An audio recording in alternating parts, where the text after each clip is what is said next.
নারায়ণগঞ্জের আমলাপাড়ায় মাদকের সয়লাব ও আতঙ্কের নাম তানভীর ও সুমন।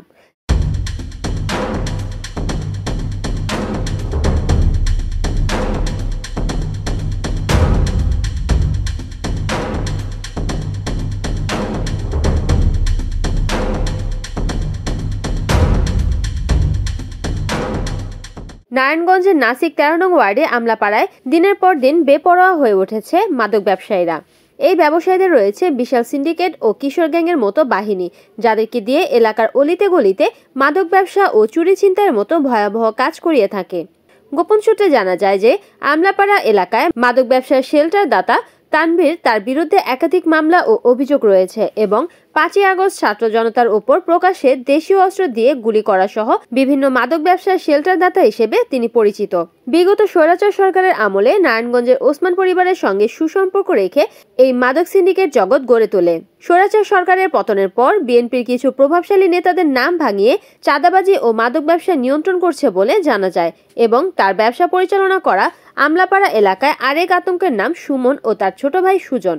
আমলাপাড়া এলাকায় সকাল থেকে গভীর রাত পর্যন্ত মাদক ব্যবসা চালাচ্ছে তারা দুই ভাই। এমনকি সাধারণ শিক্ষার্থী থেকে শুরু করে সব ধরনের শ্রেণী পেশার লোকদের কাছে তিনি মাদক বিক্রি করছেন। ওপেন রাস্তায় হাঁটেন আর মাদক বিক্রি করেন, দেখার যেন কেউ নেই। তারই ছোট ভাই সুজন সন্ধ্যা হলেই বাস কাউন্টারের মতো লাইনে দাঁড় করিয়ে মাদক বিক্রি করেন। এই বিষয়ে ঘটনাস্থলে গিয়ে দেখা যায় যে শেল্টার দাতা তানভীর কিছুক্ষণ পরপর তদারকি করতে ও সুমনের সঙ্গে হিসাব নিকাশ করতে আসেন।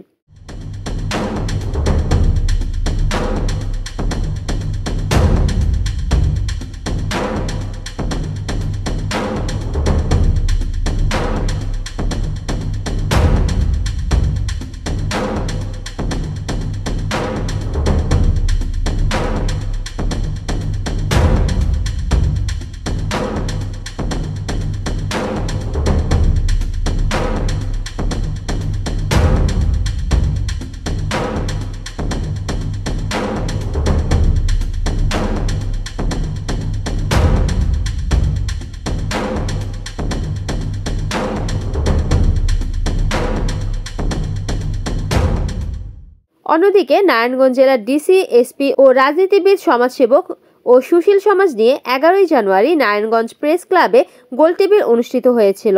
সেখানে সুশীল সমাজের সবাই মাদকের বিরুদ্ধে কঠোর হওয়ার আহ্বান জানিয়েছিলেন। কিন্তু এই 13 দিনে প্রশাসনের মাদকের বিরুদ্ধে কোনো ভূমিকা দেখা যায়নি। তাই নারায়ণগঞ্জবাসী ও সুশীল সমাজের মানুষের একটাই দাবি, নারায়ণগঞ্জ জেলা প্রশাসক ও এসপি মহোদয়ের কাছে যেন এই মাদক শেল্টারদাতা ও ব্যবসায়ীদের অতি দ্রুত আইনের আওতায় নিয়ে আসা হয়। তাহলেই ভালো থাকবে নারায়ণগঞ্জবাসী। Desk report, NN TV, Narayanganj.